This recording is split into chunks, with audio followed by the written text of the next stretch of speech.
الله أكبر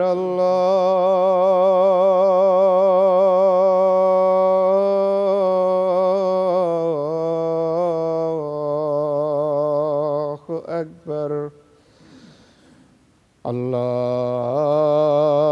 الله أكبر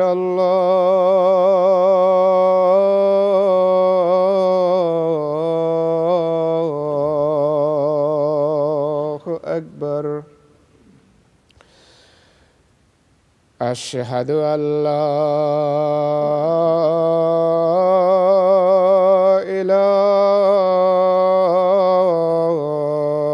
إله إلا الله أشهد أن لا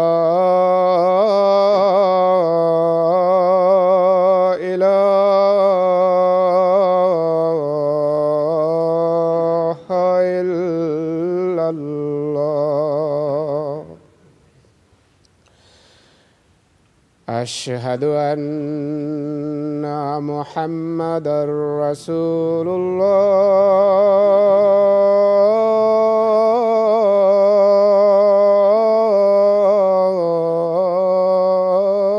الله أشهد أن محمدًا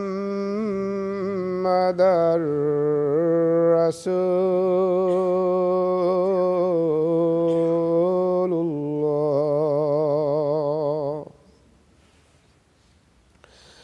حي على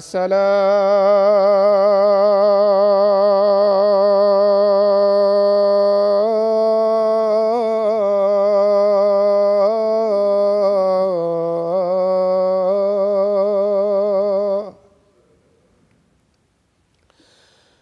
حي على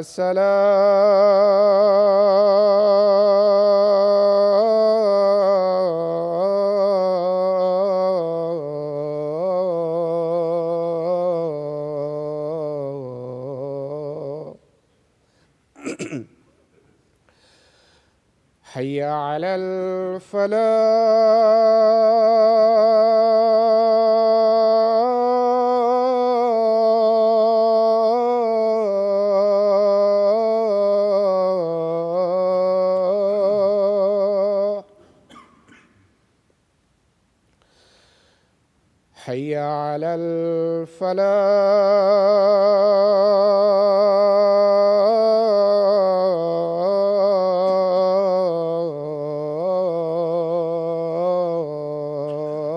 الفلاح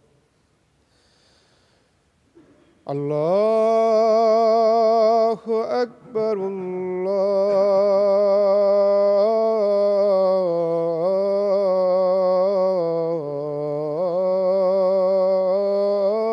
الله أكبر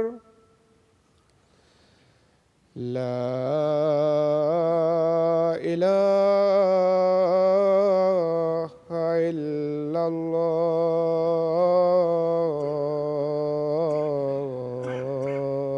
الله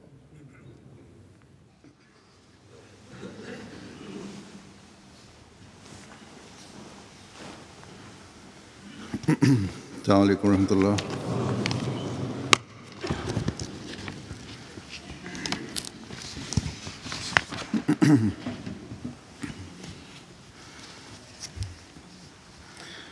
أشهد أن لا إله إلا الله وحده لا شريك له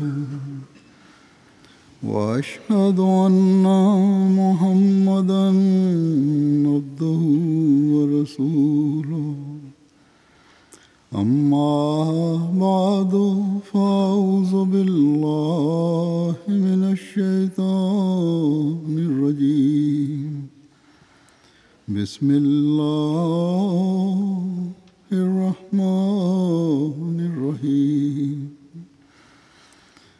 الحمد لله رب العالمين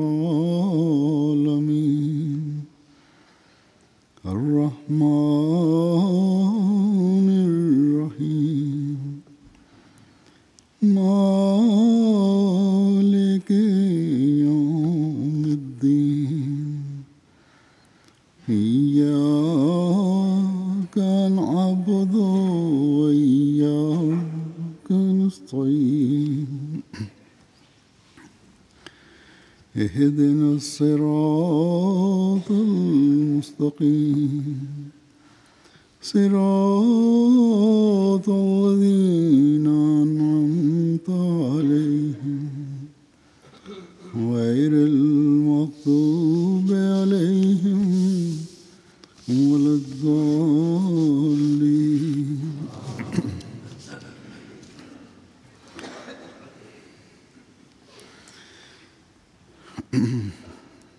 گزشتہ خطبے میں حضرت خلیفۃ المسیح ثانی کے خطبات سے استفادہ کرتے ہوئے عملی اصلاح کی روک کے 2 اسباب بتائے تھے.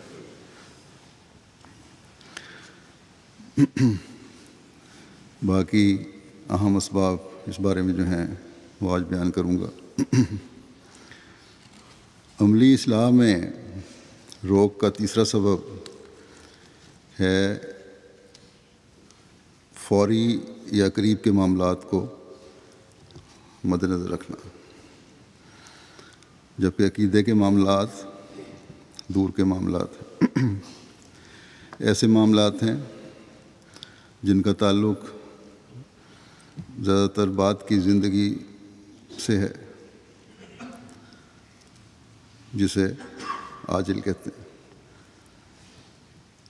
جیسا کہ میں نے بتایا کہ عملی حالت کے معاملات فوری نوعیت کے ہوتے ہیں، یا بظاہر انسان سمجھ رہا ہوتا ہے کہ یہ ایسی باتیں ہیں جن کا عقیدے سے کوئی تعلق نہیں ہے. اگر میں کوئی غلط کام کر لوں تو اس سے خدا تعالیٰ کی وحدانیت کا عقیدہ جو ہے وہ تو متاثر نہیں ہوتا. مثلاً سونار ہے، وہ سمجھتا ہے کہ میں سونے میں کھوٹ ملا لوں تو اس سے میرے ایک خدا کو ماننے کے عقیدے پہ کوئی حرف نہیں آتا، لیکن میری کمائی زیادہ ہو جائے گی، جلد یا زیادہ رقم حاصل کرنے والا میں بن جاؤں گا. بس اس نے اپنے قریب کے فائدے کو دیکھ کر ایک ایسا راہ عمل اختیار کر لیا جو اخلاقی گراوٹ ہی نہیں صرف بلکہ چوری بھی ہے اور دھوکہ بھی ہے. اس لیے یہ عمل کیا. اس نے سمجھا کہ اس کے عقیدے کو اس سے کوئی فرق نہیں پڑتا، اس کا کوئی تعلق نہیں. بڑے بڑے حاجی ہیں، ہم دیکھتے ہیں کاروباری دھوکے کرتے ہیں، لیکن اپنے حاجی ہونے پر فخر ہے.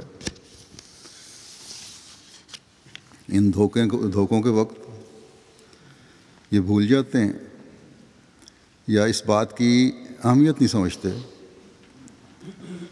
کہ مرنے کے بعد کی زندگی بھی ہے، اور ان دنیاوی اعمال کا مرنے کے بعد کی زندگی پر بھی اثر پڑتا ہے. اسی طرح نبی کی دی ہوئی تعلیم پر عمل فائدہ مند ہے یا نجات کس کو ملے گی، ایسے سوال عام طور پر انسانوں کو دور کے سوال نظر آتے ہیں. اصل چیز جو دل و دماغ پر حاوی ہوتی ہے وہ فوری فائدہ یا فوری تسکین ہے. اسی وجہ سے سونار جو ہے سونے میں کھوٹ ملاتا ہے، چاندی کو وزن میں کم کر دیتا ہے، دکاندار ہے جنس میں ملاوٹ کر دیتا ہے، کارخانے دار ہے نمونہ کسی چیز کا دکھا کر آرڈر وصول کرتا ہے، اور ترسیل جو ہے وہ کم معیار کی چیز کی کرتا ہے. خاص طور پر تیسری دنیا کے ممالک میں یہ چیز عام ہے. بس عمل کی اصلاح کے راستے میں دنیاوی ضروریات حائل ہو جاتی ہیں. اور دھوکہ، جھوٹ اور فریب کے فوری فوائد دور کے نقصان کو دل اور دماغ سے نکال دیتے ہیں۔ حضرت مسلم موعود نے بعض مثالیں بھی دی ہیں۔ مثلا غیبت ایک بہت بڑا گناہ ہے۔ کسی کا افسر اپنے ماتحت کو تکلیفیں دیتا ہے، ظلم و ستم کرتا ہے، لیکن ماتحت اپنے افسر کے خلاف کچھ نہیں کر سکتا۔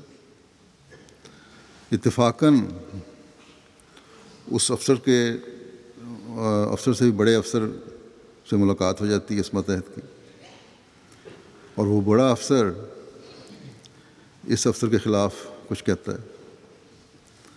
یہ شخص جس کو اپنے افسر سے تکلیفیں پہنچ رہی ہوتی ہیں خوش ہو جاتا ہے کہ جس موقع کی مجھے تلاش تھی وہ مجھے مل گیا آج، اور اس چھوٹے افسر کے خلاف جس نے اسے تنگ کیا ہوتا ہے ایسی باتیں کرتا ہے اور اس کے ایسے عیوب بیان کرتا ہے کہ بڑا افسر اس چھوٹے افسر پر اور زیادہ ناراض ہو، اور جھوٹ سچ جو کچھ ہو سکتا ہے بیان کر دیتا ہے تاکہ اپنا بدلہ لے سکے۔ اور اس وقت یہ خیال آتا ہے اسے کہ آج اگر میں غیبت نہ کروں تو میری جان اور مال کا خطرہ دور نہیں ہوگا، اور وہ بے دھڑک اس وجہ سے غیبت کا ارتکاب کر دیتا ہے اور اس دنیا کا فائدہ اٹھا لیتا ہے۔ بس دنیاوی فوائد کے لیے انسان بدیوں کا ارتکاب کر لیتا ہے۔ چوتھا سبب عملی اصلاح کی کمزوری کا یہ ہے کہ عمل کا تعلق عادت سے ہے، اور عادت کی وجہ سے کمزوریاں پیدا ہو جاتی ہیں، اور خصوصاً ایسے وقت میں جب مذہب کے ساتھ حکومت نہ ہو، یعنی حکومت کے قوانین کی وجہ سے بعض عملی اصلاحیں ہو جاتی ہیں، لیکن بدقسمتی سے اسلام میں جن باتوں کو اخلاقی گراوٹیں کہا جاتا ہے اور اس کی اصلاح کی طرف اسلام توجہ دلاتا ہے، اسلامی ممالک میں انصاف کا فقدان ہونے کی وجہ سے، دو عملی کی وجہ سے، باوجود حکومت ہونے کے، اسلامی حکومت ہونے کے، اسلامی ممالک میں بھی عملی حالت قابل فکر ہے، اور غیر اسلامی ممالک میں بعض باتیں جن کے لیے اصلاح ضروری ہے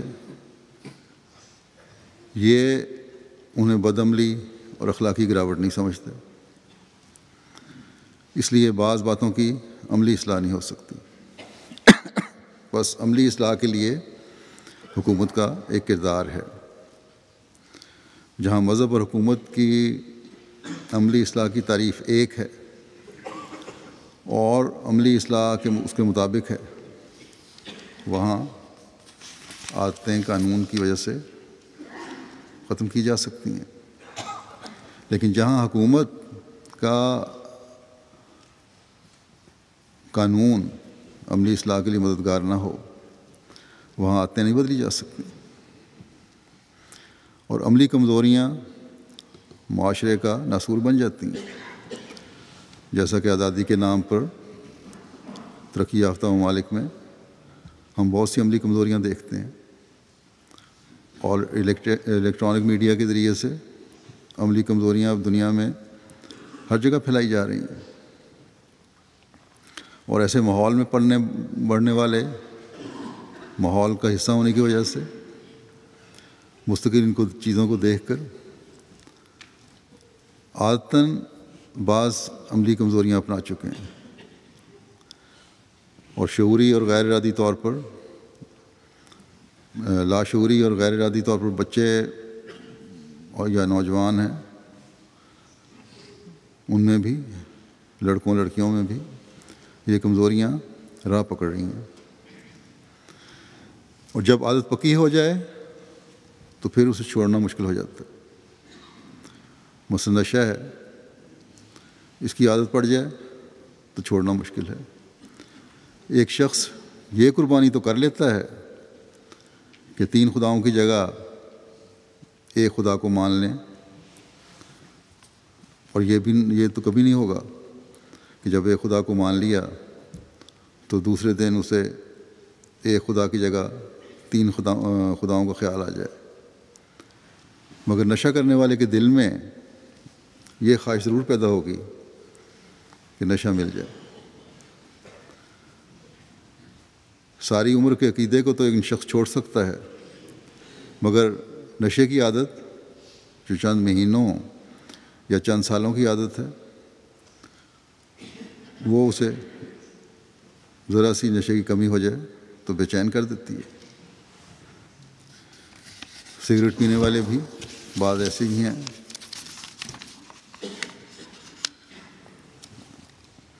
جو جماعت میں داخل ہوئے، اپنے خاندانوں کو چھوڑ کر، اپنے بہن بھائیوں کو چھوڑ کر، اپنے ماں باپ کو چھوڑ کر، اپنے بیوی بچوں کو چھوڑ کر قربانی دی اور انہوں نے احمدی ہو گئے۔ لیکن اگر سگریٹ چھوڑنے کا ہو تو 100 بہانے تلاش کریں گے۔ کسی کا پیٹ پھول جاتا ہے، کسی کو نیند نہیں آتی نشہ نہ کرنے سے، کسی کی سوچنے سمجھنے کی صلاحیتیں اس کے خیال میں ختم ہو جاتی ہیں، اور اس کے لیے وہ پھر بے چین رہتے ہیں۔ اسی طرح یہ صرف ان کے لیے نہیں جو احمدیت میں داخل ہوئے ہیں، ہر ایک شخص بعض بہت نیک کام کر رہے ہوتے ہیں اور بڑی قربانی کر کے کر رہے ہوتے ہیں، لیکن چھوٹی سی عادت نہیں چھوڑ سکتے۔ حضرت مسلم موعود رضی اللہ عنہ نے لکھا ہے ایک واقعہ کہ ہمارے ایک تایا تھے جو دہریہ تھے اور بے دین تھے۔ حضرت مسیح موعود علیہ السلام کے پاس جب دوست آتے تھے، ایسے دوست جن کو حقے کی عادت تھی، تو وہاں تو حقہ ملتا نہیں تھا، لیکن یہ تایا جو تھے ان کے ہاں حقہ ہر وقت چلتا رہتا تھا، اور بھی نشے کی عادت تھی ان کو، تو وہاں یہ حقہ پینے والے چلے جایا کرتے تھے،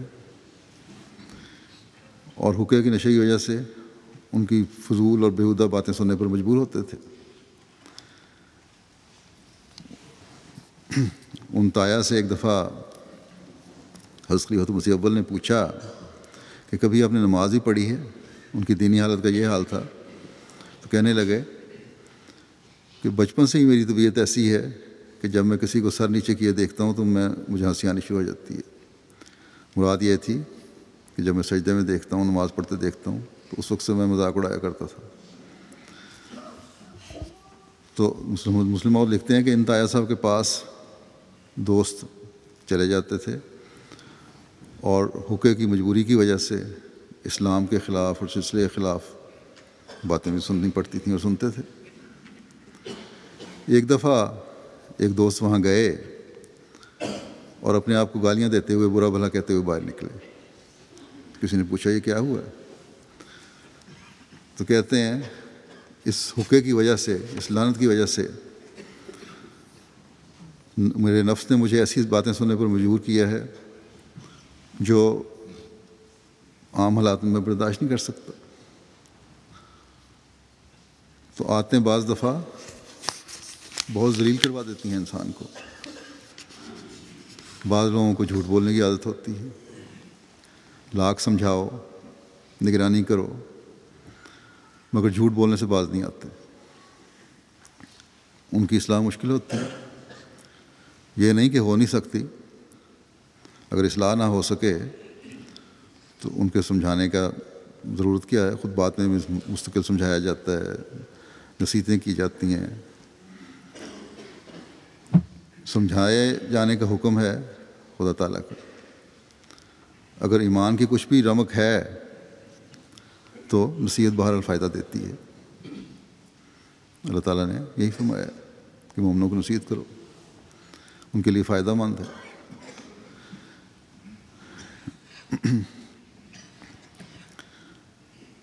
ایک صاحب کو ایک واقعہ ہے کہ گالی دینے کی، ہر وقت گالی دینے، ہر بات پہ گالی دینے کی عادت تھی،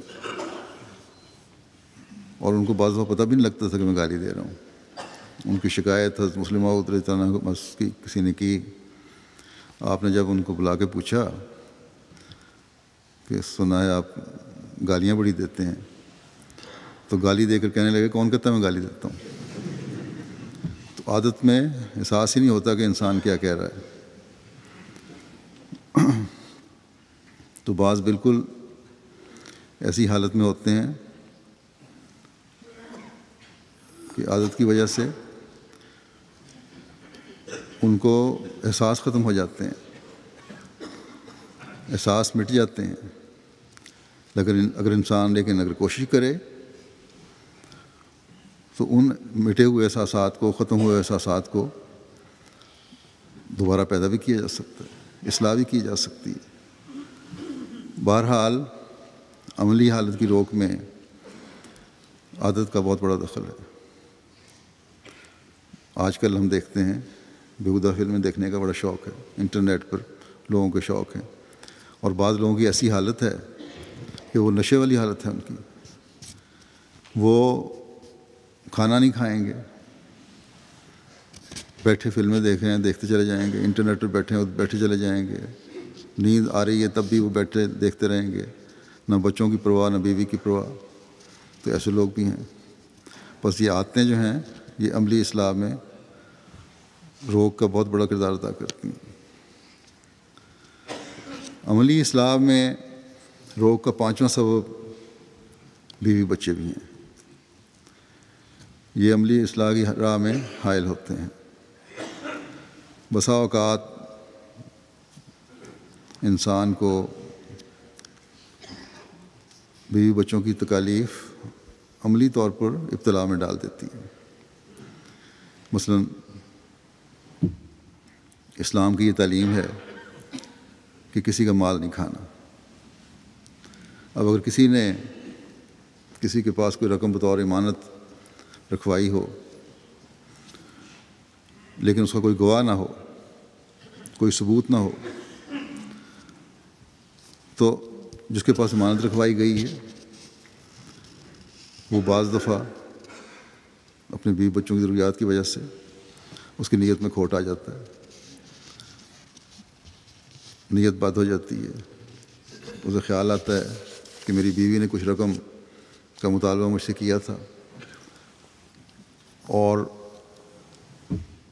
اس وقت میرے پاس رقم نہیں تھی، میں نے پورا نہیں کیا مطالبہ، یا میرے بچے نے فلاں چیز کے لیے مجھ سے رقم مانگی تھی اور میں اسے دے نہ سکا تھا، اب موقع ہے یہ رقم مار کر میں اپنے بیوی یا بچے کے مطالبے کو پورا کر سکتا ہوں۔ یا بچے کی بیماری کی وجہ سے علاج کے لیے رقم کی ضرورت ہے، رقم نہیں ہے، اس امانت سے فائدہ اٹھا کر اور یہ رقم خرچ کر کے میں اس کی علاج کروا لوں، بعد میں دیکھا جائے گا کہ رقم دینی ہے یا نہیں دینی۔ یا کسی اور مقصد کے لیے جو بھی بچوں سے متعلقہ مقصد ہے، کسی دوسرے کی رقم غصب کر لیتا ہے انسان۔ تو یہ امانت کے متعلق اسلامی تعلیم کے خلاف ہے کہ جب امانت رکھوائی جائے تو تم نے بہرحال واپس کرنی ہے، چاہے اس کے گواہ ہیں یا نہیں ہیں، کوئی ثبوت ہے یا نہیں ہے۔ بعض دفعہ بعض لوگ اپنے بچوں کے فوائد کے لیے، ان کے لیے جائیداد بنانے کے لیے نابالغ یتیموں کو حق مار لیتے ہیں، یا کچھ حد تک انہیں نقصان پہنچا دیتے ہیں۔ پھر صرف مالی معاملات کی بات نہیں ہے، یہی صرف مسئلے نہیں ہیں۔ بعض ماں باپ اس آزاد اور ترقی پسند معاشرے میں خاص طور پر، اور یہ عموماً یہ بات کرتے ہیں لیکن غریب ممالک میں بھی یہ چیزیں سامنے آ جاتی ہیں کہ لاڈ پیار کی وجہ سے بچوں کو اسلامی تعلیم کی پابندی کروانے کی کوشش نہیں کی جاتی۔ یہ باتیں جو میں کر رہا ہوں یہ میں افسوس سے کہوں گا کہ ہمارے احمدی معاشرے میں نظر آ جاتی ہیں، سامنے آتی رہتی ہیں وقتاً فوقتاً۔ کسی نے کسی کی امانت کھا لی، کسی نے کسی کو اور کسی قسم کا مالی دھوکہ دے دیا، کسی نے یتیم کا مال پورا حق ادا کرنے کا حق ادا نہیں کیا۔ قضاء میں بعض ایسے معاملات آتے ہیں یا شکایات آتی ہیں۔ کوئی امیر ممالک میں رہنے والا اپنی بیٹی کی شادی پاکستان میں کرتا ہے اور داماد کو پہلے دن ہی کہہ دیتا ہے کہ میں نے اپنی بچی بڑے لاڈ پیار سے پالی ہے اور اس کو ہر قسم کی آزادی ہے، اس پر کسی قسم کی پابندی نہ لگانا۔ اور بیٹی کا دماغ باپ کی شے پر عرش پر پہنچا ہوتا ہے، خاوند کو کوئی چیز نہیں سمجھتی۔ حالانکہ اسلامی تعلیم ہے کہ بیوی خاوند کے حقوق ادا کرے اور اپنے گھر کی ذمہ داریاں نبھائے، یہ اس کے فرائض میں داخل ہے۔ کبھی لڑکے پاکستان سے لڑکیاں بیاہ کر لاتے ہیں اور لڑکی کو ظلم کی چکی میں پیستے چلے جاتے ہیں، اور لڑکے کے ماں باپ کہتے ہیں کہ لڑکی سب کچھ برداشت کرے، مرد تو ایسے ہی ہوتے ہیں۔ یہ بچوں کا لاڈ جہاں ماں باپ کی عملی حالت کو برباد کر رہا ہوتا ہے، وہاں گھروں کو بھی برباد کر رہا ہوتا ہے۔ بس بیوی بچوں کی وجہ سے عملی اصلاح کی میں روگ کی بے شمار مثالیں ہیں۔ کئی اعمال ایسے ہیں جو انسان کی کمزوری ظاہر کر رہے ہوتے ہیں، کیونکہ بیوی بچوں کے لاڈ یا ضروریات ان کے آڑے آ جاتی ہیں۔ ان کی محبت اس کو نیک عمل سے روک لیتا ہے۔ جھوٹی گواہیاں بچوں کے حق میں بچوں کے لاڈ کی وجہ سے دی جاتی ہیں۔ غریب ممالک میں یا تیسری دنیا کے ممالک میں تو بیماری عام ہے کہ افسران رشوت لیتے ہیں، صرف اپنے لیے نہیں لیتے بلکہ بچوں کے لیے جائیدادیں بنانے کے لیے، بچوں کے لیے جائیدادیں بنا کر چھوڑ جانے کے لیے رشوت لیتے ہیں، یا انہیں تعلیم دلوانے کے لیے مہنگے اسکولوں میں پڑھانے کے لیے رشوت لی جاتی ہے۔ بس انسانی اعمال کی درستی میں جذبات اور جذبات کو ابھارنے والے رشتے روک بن کر کھڑے ہو جاتے ہیں،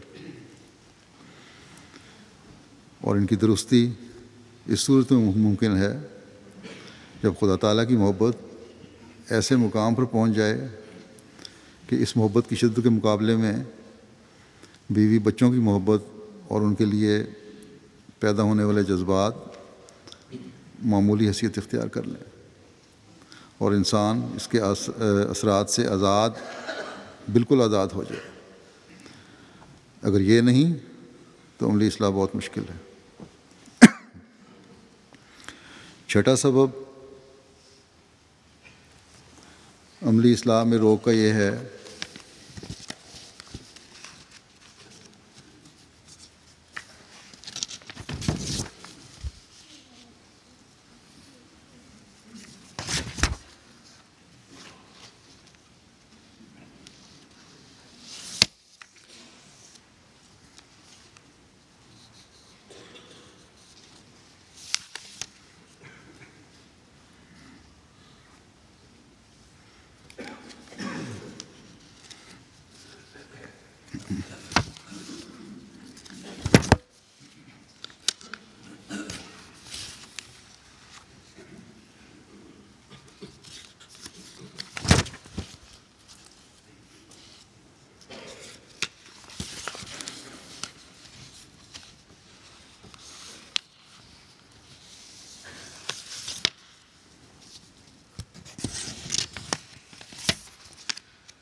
ہاں، چھٹا سبب عملی اصلاح کی روک میں یہ ہے کہ انسان اپنی مستقل نگرانی نہیں رکھتا، یعنی عمل کا خیال ہر وقت رکھنا پڑتا ہے، تبھی عملی اصلاح ہو سکتی ہے۔ ہر کام کرتے وقت یہ سوچنے کی ضرورت ہے کہ اس کام کے نتائج نیک ہیں یا نہیں، اس کام کو کرنے کی مجھے اجازت ہے یا نہیں۔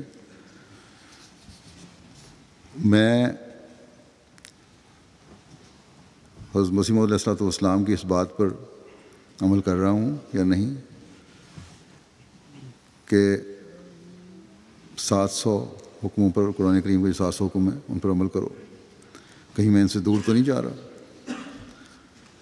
مثلاً دیانت سے کام کرنا ایک اہم حکم ہے، ایک دکاندار کو بھی حکم ہے، ایک کام کرنے والے مزدور کو بھی حکم ہے، اور اپنے دائرے میں ہر ایک کو یہ حکم ہے کہ دیانتدار بنو۔ ایک دکاندار ہے، اس کے سامنے دیانت سے چلنے کا حکم کئی بار آتا ہے۔ ایک انجان گاہک آتا ہے تو اسے وہ یا کم معیار کی چیز دیتا ہے یا قیمت زیادہ وصول کرتا ہے یا اس مقررہ قیمت پر کم وزن کی چیز دیتا ہے۔ یہ بیماری جیسے کہ پہلے ہی میں نے کہا جن ملکوں میں تو کم ہے لیکن غریب ممالک میں بہت زیادہ ہے۔ بس ہر گاہک کو چیز دیتے ہوئے کوئی تو یہ سوچتا ہے کہ اس گاہک کی کم علمی کی وجہ سے میں فائدہ اٹھاؤں، کوئی کہتا ہے کہ اگر میں وزن میں اتنی کمی ہر گاہک کے سودے میں کروں تو شام تک میں اتنا بچا لوں گا۔ بعض دفعہ گاہک کی سخت ضرورت اور مجبوری دیکھ کر اصل منافع سے کئی گنا زیادہ منافع کما لیا جاتا ہے۔ یہ تو ویسے بھی تجارت کے جو اخلاق ہیں ان کے خلاف ہے، لیکن اسلام تو اس کو سختی سے منع کرتا ہے۔ منافع کے ضمن میں یہ بھی کہوں گا کہ حضرت مسلم موعود رضی اللہ عنہ نے ربوہ جو آباد ہوا ہے تو وہاں کے دکانداروں کو یہ نصیحت کی تھی کہ تم منافع کم لو تو تمہارے پاس گاہک زیادہ آئیں گے، لیکن میرے پاس بعض شکایات ایسی آ رہی ہیں یا آتی رہتی ہیں کہ ربوہ میں دکاندار اتنا منافع کمانے لگ گئے ہیں کہ لوگ چنوٹ جا کر سودا خریدنے لگ گئے ہیں، یعنی اپنوں کے بجائے غیروں کے پاس احمدیوں کا روپیہ جانے لگ گیا، اور اس کے ذمہ دار ربوہ کے احمدی دکاندار ہیں۔ بس اس لحاظ سے بھی ہمارے احمدی دکاندار سوچیں اور اپنی اصلاح کی کوشش کریں۔ یہ جہاں بھی ہوں، صرف ربوہ کی بات نہیں ہے، جہاں بھی ہو دکاندار، ایک احمدی دکاندار کا معیار ہمیشہ اچھا ہونا چاہیے، ان کا وزن پورا ہونا چاہیے، کسی چیز میں نقص صورت میں گاہک کے علم میں وہ نقص لانا ضروری ہونا چاہیے، منافع مناسب اور کم ہونا چاہیے۔ اس سے انشاءاللہ تعالیٰ تجارت میں برکت پڑتی ہے، کمی نہیں آتی۔ اسی طرح ہر میدان کے احمدی کو اپنی دیانت کا حسن ظاہر کرنے کی ضرورت ہے،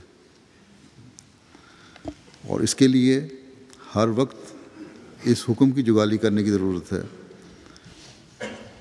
کہ جو پڑھا ابھی، تبھی عملی اصلاح ممکن ہوگی۔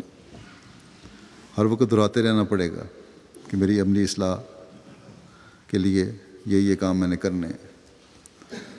اسی طرح دوسری برائیاں ہیں، مثلا جھوٹ ہے، ہر بات کرتے وقت یہ خیال رکھنے کی ضرورت ہے کہ میری بات میں کوئی غلط بیانی نہ ہو۔ پھر اس کی ایک مثال یہ بھی ہے، دکانداروں کی لاپرواہی کی، کہ ایک دکاندار نماز کے لیے چلا جاتا ہے، نماز کا وقت آتا ہے تو دوسرا کہتا ہے کہ میں دکان کھلی رکھوں، تاکہ اس عرصے میں جتنے گاہک آئیں وہ میرے پاس آئیں۔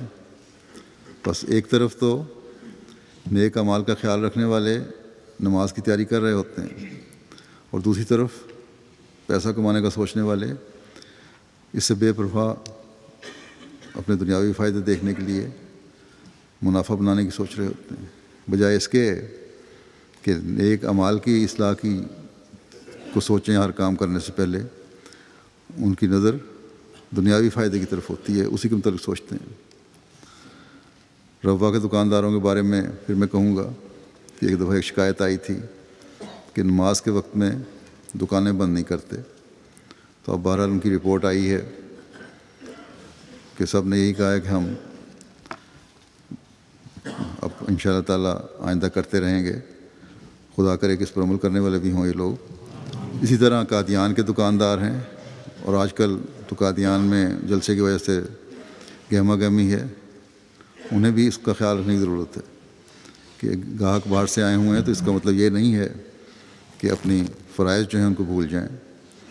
وہاں ان کو نمازوں کے اوقات میں اپنی دکانیں یا اپنے اسٹال جو ہیں وہ بہرحال بند کرنے چاہیے۔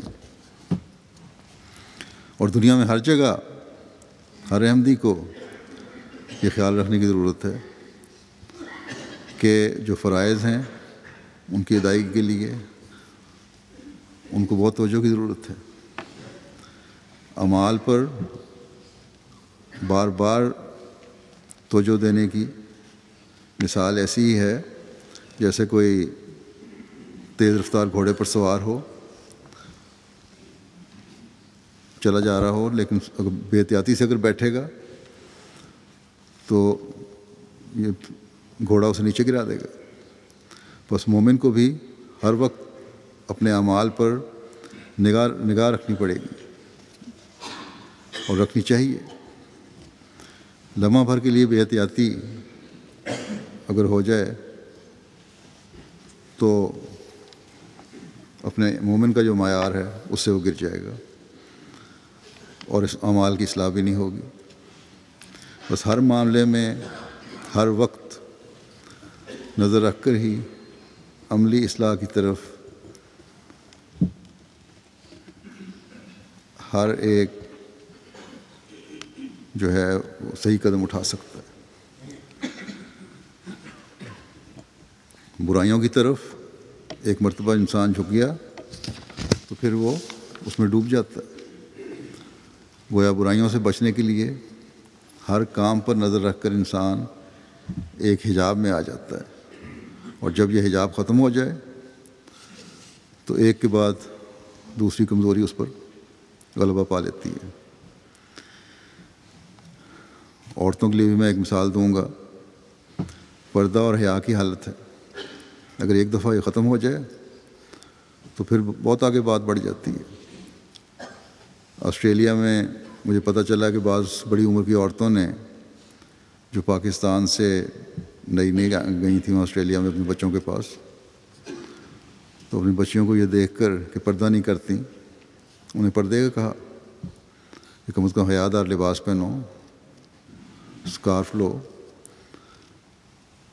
تو ان کی لڑکیوں نے یہ کہا، ایسی جو ہیں بعض جو پردہ نہ کرنے والی ہیں، کہ یہاں پردہ کرنا بہت بڑا جرم ہے، اور آپ بھی چھوڑ دیں۔ اور مجبوراً وہ عورتوں نے بھی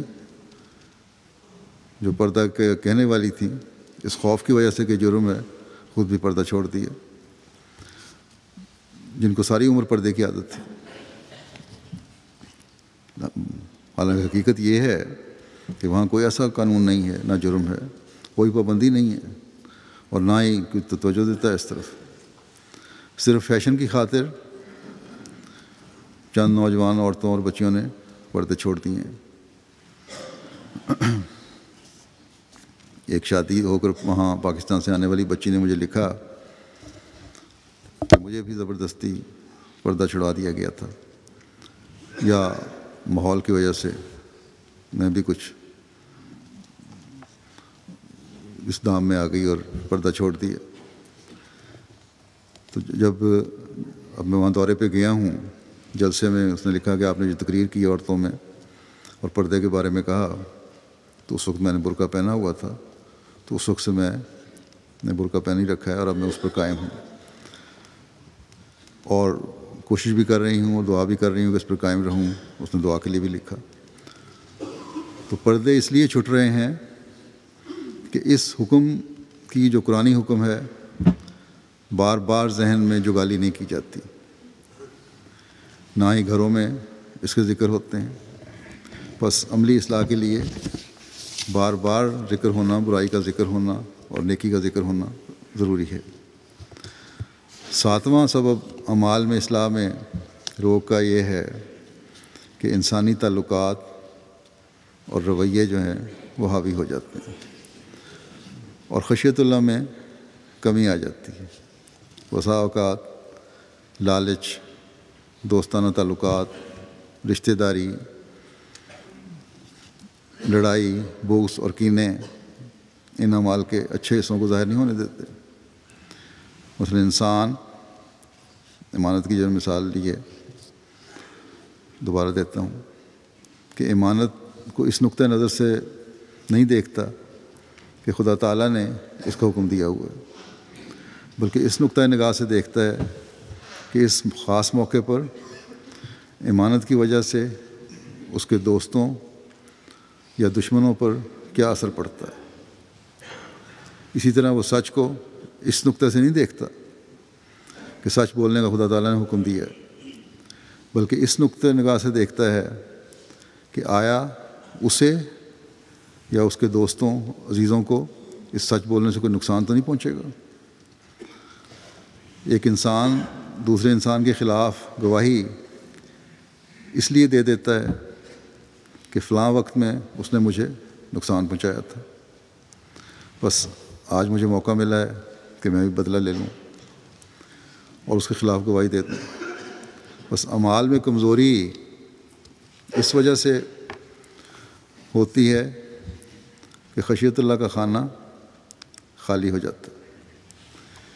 بس اللہ تعالیٰ کا خوف رکھتے ہوئے خدا تعالیٰ کے اس حکم کو سامنے رکھنا چاہیے کہ اپنے خلاف یا اپنے پیاروں اور والدین کے خلاف بھی تمہیں گواہی دینی پڑے تو دو، اور سچائی کو ہمیشہ مقدم رکھو۔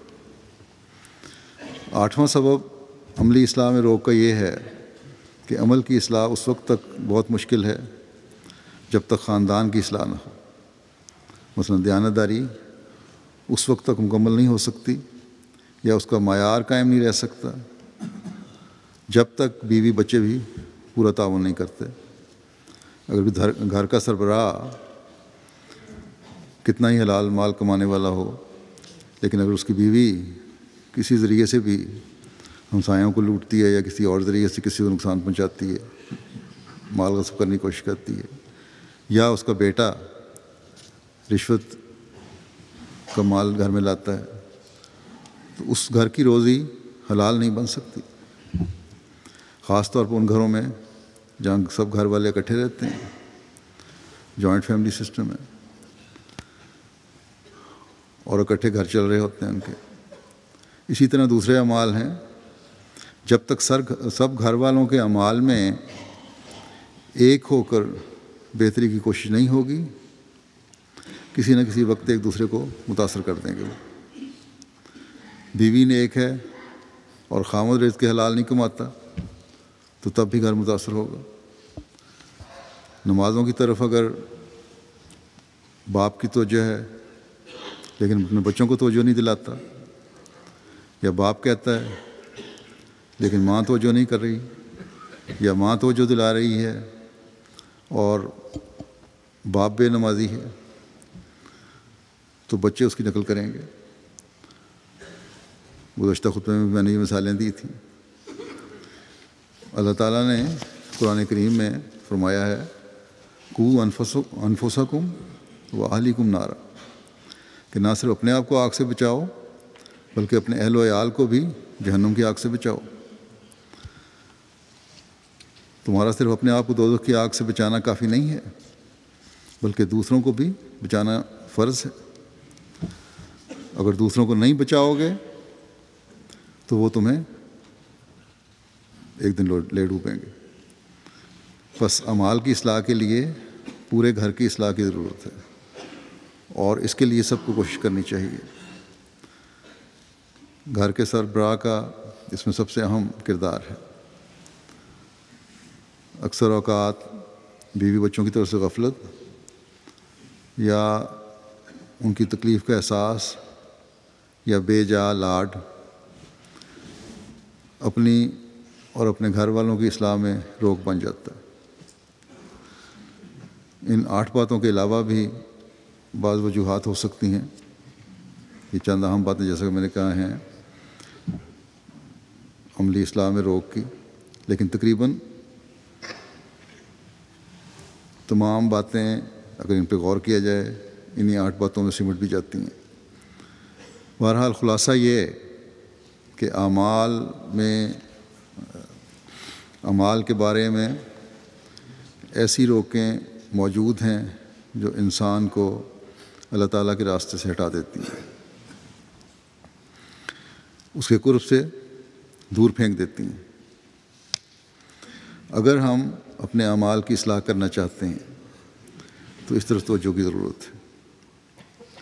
صرف کہہ دینے سے اصلاح نہیں ہوگی، ان ذرائع کو اختیار کرنے کی ضرورت ہے جن کے ذریعے سے اصلاح ممکن ہے۔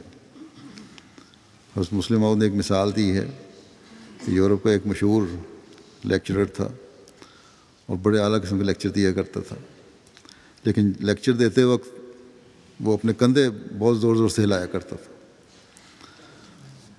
اوپر نیچے کیا کرتا تھا۔ لوگوں نے اس سے کہا کہ تم لیکچر تو بہت اچھا دیتے ہو، لیکن تمہارے کندھوں کی اوپر نیچے کی حرکت کی وجہ سے اکثر لوگوں کو ہنسی آ جاتی ہے۔ اس نے بڑی کوشش کی کہ یہ نقص جو ہے وہ دور ہو جائے، لیکن دور نہیں ہوا۔ آخر اس نے اس کا علاج اس طرح شروع کیا کہ 2 تلواریں اس نے ٹانگ لیں چھت سے جو اس کی ہائٹ تک پہنچتی تھی، کندھوں تک پہنچتی تھیں، اور ان کے نیچے کھڑا ہو کر اس نے تقریر کی مشق کرنی شروع کر دی۔ جب کبھی کندھا ہلاتا تھا تو تلوار اس کے کندھے پہ لگتی تھی، کبھی دائیں کبھی بائیں۔ چنانچہ چند دن کی کوشش کے بعد یہ عادت اس کی ختم ہو گئی۔ بس نیک عمل کی عادت ڈالنے کے لیے ایسے طریقے اختیار کرنے کی ضرورت ہے جس سے مجبور ہو کر نیک اعمال بجا لانے کی طرف توجہ پیدا ہو، اور اس کے لیے سب کو مل کر کوشش کرنے کی ضرورت ہے۔ ہر گھر کو کوشش کرنے کی ضرورت ہے، اور گھر کے ہر فرد کو کوشش کرنے کی ضرورت ہے، اور یہ کوشش بغیر قربانی کے نہیں ہو سکتی، بغیر وہ طریقہ اختیار کیے نہیں ہو سکتی جس سے برائیوں کو چھوڑنے کے لیے اگر تکلیفیں برداشت کرنی پڑیں تو پی جائیں۔ ہر فرد جماعت کو جائزے کی ضرورت ہے، قربانی کی ضرورت ہے، پختہ عہد کی ضرورت ہے، ورنہ ہم اپنے مقصد میں کامیاب نہیں ہو سکتے۔ وہ بہت بڑا مقصد جس کے لیے حضرت مسیح موعود علیہ السلام مبعوث ہوئے تھے کہ ہمارے عقیدے اور اعمال دونوں کی اصلاح ایسے اعلیٰ معیار پر کریں کہ جس پہ کوئی انگلی نہ اٹھا سکے۔ جیسا کہ میں پہلے خطبہ میں کہہ چکا ہوں، بے شک ہم نے عقیدے کے میدان میں عظیم الشان فتح حاصل کر لی ہے، یہاں تک کہ وہی عقائد جن کو جماعت کی طرف سے پیش کیا جاتا تھا تو دشمن کی طرف سے سختی سے انکار کیا جاتا تھا، لیکن آج بعض دشمن بھی ان باتوں کے قائل ہو رہے ہیں۔ ایسے ہی مسلمان ہیں جو یہ کہتے ہیں کہ حضرت عیسیٰ آسمان پر نہیں گئے یا انہوں نے نازل نہیں ہونا۔ یہ کہنے یا اس بات کے قائل ہونے کی کوئی بھی وجہ ہو، لیکن لاشعوری طور پر جماعت احمدیہ کا عقیدہ ان کے منہ بند کر کے ان کو اس بات پر قائل کر رہا ہے۔ جہاد کے بارے میں اب بعض بڑے بڑے علماء نے یہ بیان دیے ہیں کہ اس وقت جہاد کے نام پر جو کچھ ہو رہا ہے یہ دہشت گردی ہے، اور آج کل جہاد جائز نہیں، اور اسلام اس کی اجازت نہیں دیتا۔ تو اس بارے میں جو چاہے وہ دلیل دیں، لیکن احمدیت کی تعلیم ہی انہیں متاثر کر رہی ہے۔ لیکن جب ہم دیکھتے ہیں عمل کو تو عمل کے بارے میں ہماری کوتاہی ہے یا کمزوری ہے کہ وہ روح ہم میں پیدا نہیں ہوئی جس روح کے تحت ہم کام کر کے دنیا کو وہ نمونہ دکھلا سکیں جس کے بعد کوئی شخص ہماری جماعت کی برتری اور فوقیت تسلیم کرنے سے انکار نہ کرے۔ ابھی تک ہم اس تعلیم پر پورے طور پر عمل نہیں کر رہے جو عمل اصلاح کے متعلق اسلام نے پیش کیا، جو عمل کا طریق پیش کیا، بلکہ اکثر اوقات دوسروں کی چھوٹی چھوٹی باتوں کی نقل کر کے اس طرح مائل ہو جاتے ہیں، جیسا کہ میں نے بعض مثالیں بھی دی ہیں، اور غیروں سے اپنا لوہا منوانے کے بجائے نکال بن جاتے ہیں، ان کی نقلیں کرنی شروع کر دیتے ہیں۔ بعض جگہ عمل کے میدان میں ہمیں شرمندگی اٹھانی پڑتی ہے، بس ضرورت ہے کہ عمل کے میدان میں کامیابی حاصل کریں۔ ضرورت ہے کہ وہ پانی جس سے ہم نے اس زمانے میں فیض پایا ہے اسے بکھرا نہ دیں، ضائع نہ کر دیں، بلکہ ان نہروں میں سمیٹ لیں جو زمینوں کو سیراب کرنے میں اہم کردار ادا کرتی ہیں، نہ کہ اس پانی کی طرح جو ادھر ادھر بہہ جاتا ہے۔ ہمیں اپنی حد بندیاں مقرر کرنی ہوں گی، اپنی عملی اصلاح کے لیے اپنے آپ پر کچھ پابندیاں لگانی ہوں گی، تبھی ہم اپنے مقصد کو حاصل کر سکتے ہیں۔ ہم نے عقائد کی دیواروں کو مضبوط کرنے کے لیے بے شک قربانیاں دی ہیں، جان مال وقت کی قربانی دی ہے اور دے رہے ہیں، لیکن اعمال کی دیواروں کی طرف اتنی توجہ نہیں ہوئی جو ہونی چاہیے۔ حضرت مسلم موعود رضی اللہ عنہ نے اس بات کو بڑے عمدہ طریقے سے بیان فرمایا ہے مختصر الفاظ میں کہ اب تک صرف 2 دیواریں عقائد والی ہیں، 2 دیواریں جو عمل والی ہیں وہ ابھی ہم نے نہیں بنائیں۔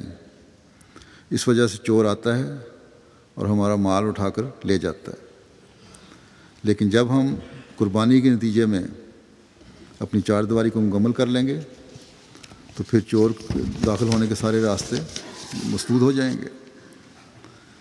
بس آج ہمیں عہد کرنے کی ضرورت ہے کہ ہم اپنی ذاتی خواہشات کی قربانی بھی کریں گے، اپنے بیوی بچوں کی خواہشات کی قربانی بھی کریں گے، اور ہر وہ قربانی کرنے کی بھرپور کوشش کریں گے جس سے ہماری عملی اصلاح کی دیواریں مضبوط سے مضبوط تر ہوتی چلی جائیں۔ نہ ہم غیروں سے اس تعلق میں پٹنے والے ہوں گے یا شرمندہ ہونے والے ہوں گے، نہ ہی ہمارے گھروں میں چور داخل ہو کر ہمیں نقصان پہنچا سکیں گے۔ اللہ تعالیٰ ہمیں اس کی توفیق عطا فرمائے۔